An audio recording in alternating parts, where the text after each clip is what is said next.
kalam menjadi kuncian, kalam menjadi penentu terhadap semua sifat ketuhanan, apapun bentuk kajian-kajian ketuhanan, baik dalam syariat, hakikat, tarekat dan ma'rifat, baik berupa makom tasawuf dan tauhid, semuanya ditentukan oleh satu kalam, yaitu kalam aku.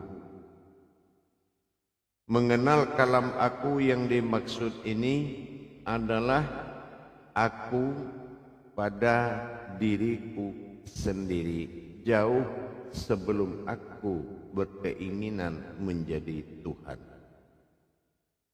Kata-kata aku mengenal sejatinya diri disebut dengan aku, menuju diri yang sejati, yaitu yang mengatakan aku. Diri yang sejati, sejatinya diri adalah aku, dan yang mengaku bernama mengatakan aku. Ini dikatakan diri yang sejati adalah yang menyatakan aku. Tetapi sejatinya diri dari segala diri adalah yang bernama aku. Aku adalah salah satu sebutan yang paling mudah disebut oleh siapapun, tetapi paling susah menentukan siapa yang menyebut aku dan siapa aku itu. Untuk memahami makom dari kajian aku, tidak ada kemampuan apapun yang bisa menyampaikan suatu perjalanan dirinya terhadap pengetahuan tentang aku, karena aku adalah kata sebelum terjadinya yang bernama aku, yang dijadikan oleh yang punya nama dan mengatakan aku. Untuk mengetahui yang lebih dan tak terhingga tersebut, maka kita harus mempersiapkan persyaratan-persyaratan hakiki yang dibutuhkan oleh sesuatu yang tak terhingga, yaitu yang memiliki kata aku. Apa fungsi kata aku dan di mana kita mengatakan kalau aku adalah sumber kata? Tiadalah kata berarti kata kalau sudah aku menjadi kata. Apapun yang dikaji dan apapun yang dijalankan, apapun bentuknya, aku adalah satu keputusan. Mengenal kata aku jauh, kita harus pergi ke dimensi diri kita. Pencapaian-pencapaian perjalanan mengetahui adanya aku, itu adalah pencapaian tidak terhingga. Dari diri yang tidak terhingga sampai menuju alam tak terhingga, sehingga kita menjalankan dengan cara tak terhingga. Ini berarti potensi demikian itu sudah tidak membutuhkan dukungan ilmu apapun, tidak membutuhkan pandangan apapun, tidak membutuhkan kekuatan apapun, melainkan kekuatan sejatinya diri menuju diri yang sejati. Sejatinya diri adalah seutuhnya bagiku. Dikatakan seutuhnya bagiku, tidak lagi dia bernama, tidak lagi dinamakan, dan tidak lagi disebut. Itu namanya seutuhnya. Diri sejatinya adalah seutuhnya. Begitu juga dengan kita mengenal diri yang sejati adalah aku yang tidak bertitik dan berkoma, dalam arti tidak menjadi tanda tanya. Kenapa demikian? Karena kata aku bukan untuk disebut atau untuk didengar. Aku adalah suatu kata atau suatu wujud yang harus dialami. Kalaulah disebut dengan sebuah kata, bisa dipandang dengan sebuah pandang, bisa dirasakan dengan sebuah rasa, maka aku ini belum menjadi diri yang sejati atau wujud yang sejati. Wujud yang sejati tidak memiliki perantara di dalam menjalankannya, yaitu langsung kita mendapatkan dan mengalami peristiwa aku. Aku didapati bukan karena datang seseorang atau sebuah wujud mengatakan aku. Aku itu didapatkan dari sebuah kecintaan, sebuah wujud. Sebuah kecintaan seseorang yang mana dia harus mencari keuluhiyah dirinya sendiri. Apa yang dikatakan mencari keuluhiyahnya sendiri adalah melihat kepada yang menghidupkan dirinya. Yang menghidupkan dirinya adalah dikatakan sebuah kodrat bernama nafas. Nafas yang dimaksud di sini bukan nafas kalau ada hidup tidak ada mati, tetapi nafas adalah salah satu terjadi abadi yang mana dia naik bukan disuruh, dia turun bukan diperintahkan, tetapi dia naik itu membawa, dia turun itu menjemput. Dalam peristiwa kejadian di dalam mencari wujud dari sebuah kata aku, kalau seandainya kata aku ini dijadikan sebuah wujud bernama diri yang sejati, tidak akan bisa dilandasi oleh sebuah kata berdasarkan kalimat ha dan u. Kalau diambil dari kata ha dan hu itu mengartikan sebuah makom dan sebuah persyaratan diri. Apa yang dikatakan sebuah tulisan yang menjadi persyaratan diri? Ha aras adalah suatu wujud yang kosong. Sementara u alif domah u menyatakan sesuatu yang ada dalam sirnanya. Kalaulah kita bertemu suatu kosong dan hening, maka hening bukan artinya kosong, kosong bukan berartikan hening. Ini yang dikatakan persyaratan mutlak yang menjadi kodrat seutuhnya. Apabila kita sudah mendapatkan sebuah kodrat bersifat kosong dan sebuah wujud bernama diri disebut dengan hening, maka di alam itulah kita akan masuk kepada Allah Ma'bus, yaitu suatu perbuatan yang tidak nyata yang akan dinyatakan. Seseorang yang harus tenggelam dalam nyawa sendiri, dia harus mencapai titik wujud yang tak terhingga, yaitu sebuah perjalanan. Perjalanan itu dikatakan aku bukanlah sebuah tujuan, dan aku juga bukan sebuah kekuatan yang menjadikan sesuatu itu Tuhan, tetapi aku adalah milik yang mencintaiku.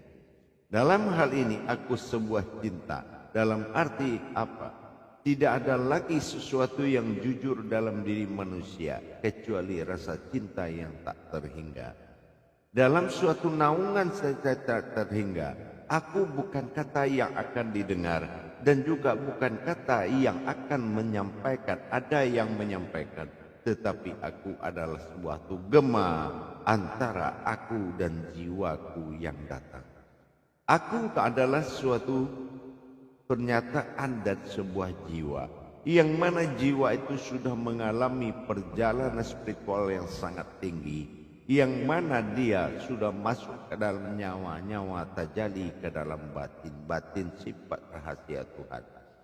Hingga titik tersebut, maka dalam kecintaan tersebut, maka sesuatu yang terkata yang dinamakan aku ada suatu getaran, di mana suatu getaran itu akan menggetarkan seluruh jiwa yang mencariku.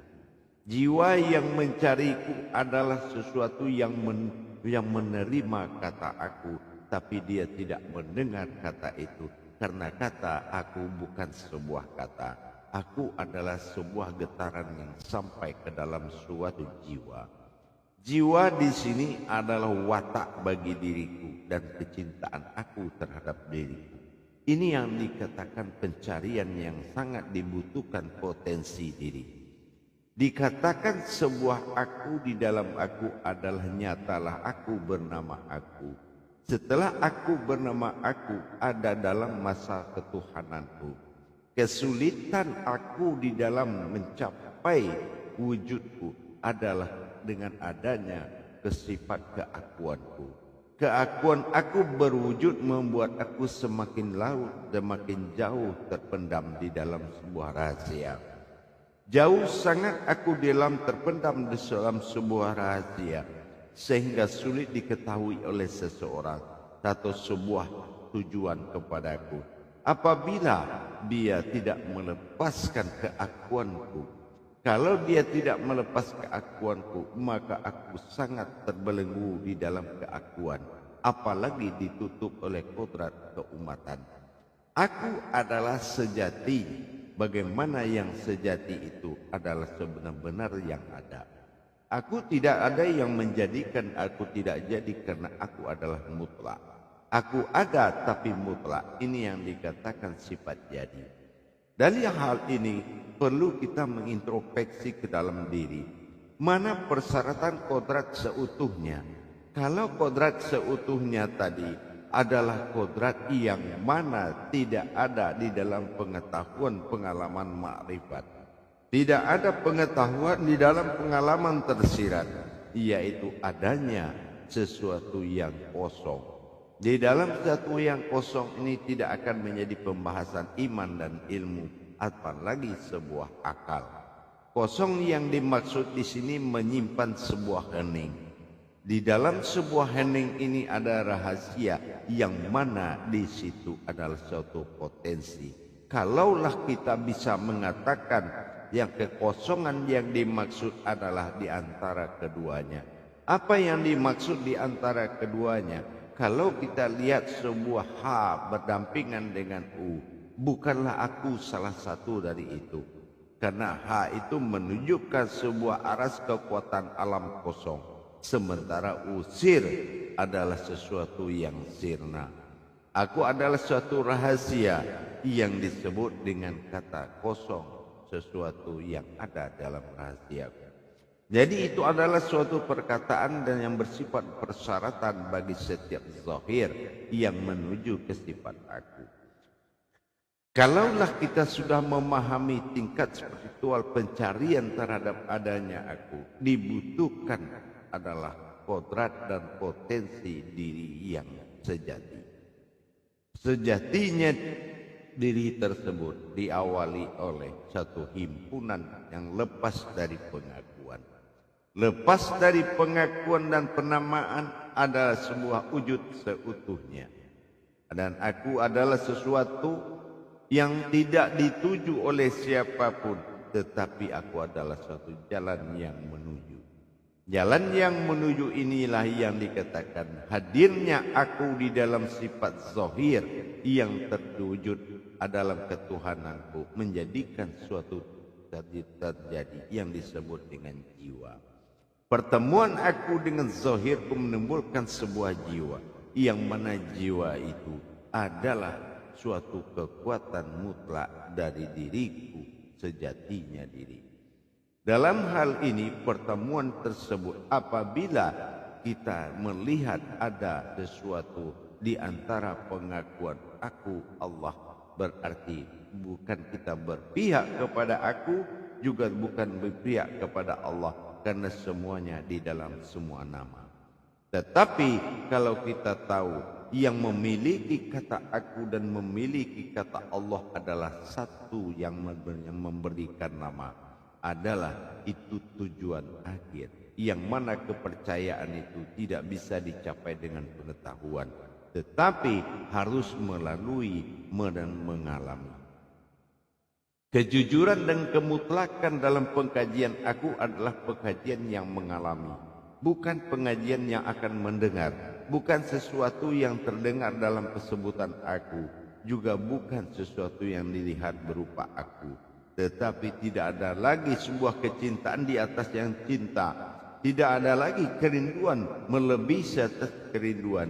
Seseorang sudah luput di dalam kasih sayangku, sehingga dia tidak lagi mengerti siapa yang ada di depannya. dan dia dengan kecintaan dan ketinggian rasa cintanya, maka dia akan mengatakan yang dia lihat, yang dia rasakan adalah aku. Dan itu pengakuan dari Sang Pencipta terhadap aku. Dalam hal ini perlu kita meningkatkan iman dan ilmu kita di dalam memahami aku yang menjadikan diriku.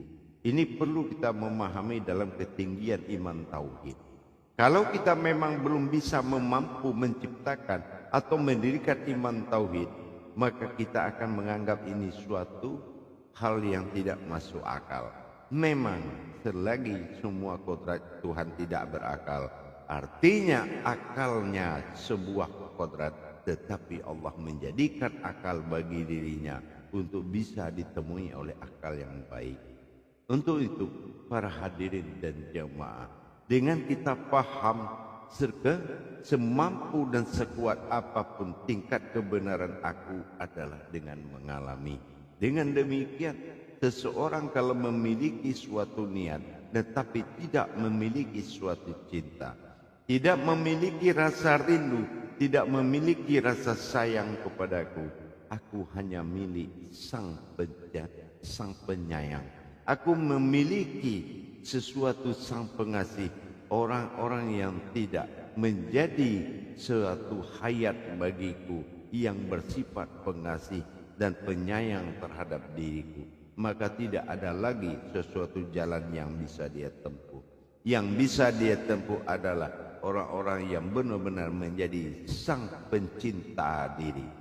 Orang yang mencinta diri, sang pencinta diri, aku dimakan sebuah kodrat yang mana disebut dengan jiwa-jiwa yang hidup, jiwa-jiwa yang mencintai, dan jiwa-jiwa pencintaku. Nah, inilah yang menentukan dari segala keputusan terhadap pemahaman di dalam agama. Apabila semuanya itu tidak dihadiri oleh jiwaku, maka semua jiwa tidak akan hidup dalam